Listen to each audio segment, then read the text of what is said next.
Welcome to The Dirt, where you can get your weekly dose of quick gardening know-how.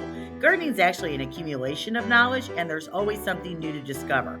But sometimes you just want the facts, and you want them fast. So let's dig in and let's get to the good stuff. Today, we're going to look at composting systems at a glance. That way, maybe you'll get an idea of where to start if this is something you're thinking about doing in your own garden.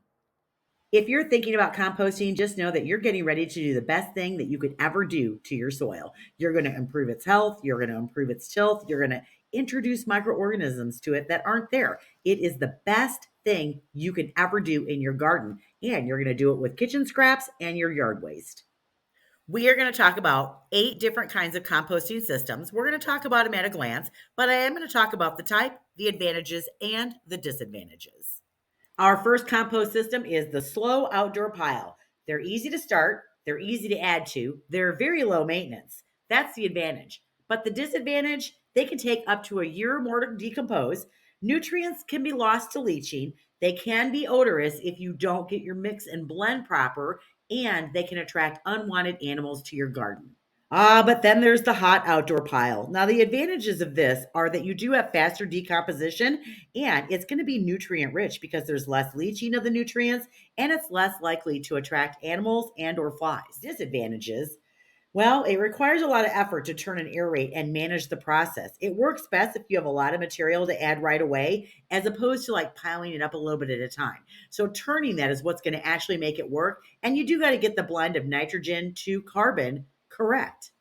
Then there's bins and boxes. So bins and boxes, you can DIY these yourself and make them out of pallets. There's also kits that you can buy. You can add fronts, you can add tops so that there's a lid on there. The nice advantage to these is they are very neat in appearance. You can usually tuck them away in the back of your property, and they actually hold more heat than a pile will just sitting out in the open. It will deter animals, and the lid, if you have one, will keep the rain off of your compost.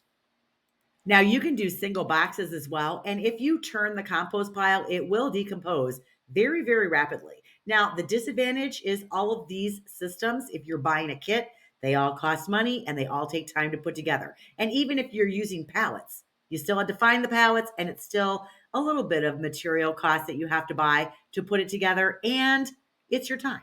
Plastic bins are also available for composting. Tumblers are a great way to compost. They're self-contained, they're not messy. They can actually produce really quick compost. They're relatively easy to aerate them by turning the tumbler. Odor's not normally a problem with these, and you don't have nutrients leaching into the ground. Now, there are some disadvantages. One being they're costly, and most of them are relatively small, so you can't do a lot, or you have to have more than one tumbler to do large amounts of compost. Also, they work better if you add all the material at the same time.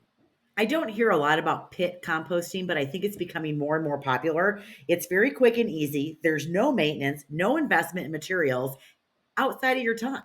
The disadvantage, you have to wait for the compost to break down, and it is a lot of back-breaking labor to dig out that trench the first time, and some people till it in, so there would be that time as well.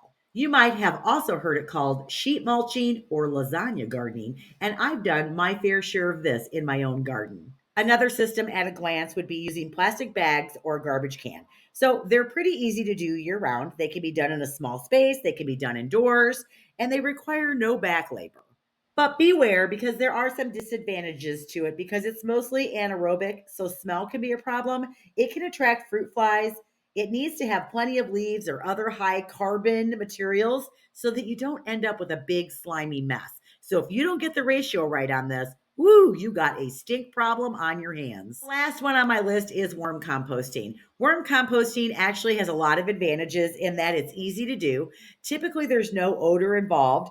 It can be added to continuously, so you don't have to have your materials all at the same time. And it is so nutrient rich that it can actually be used as a nitrogen fertilizer as well.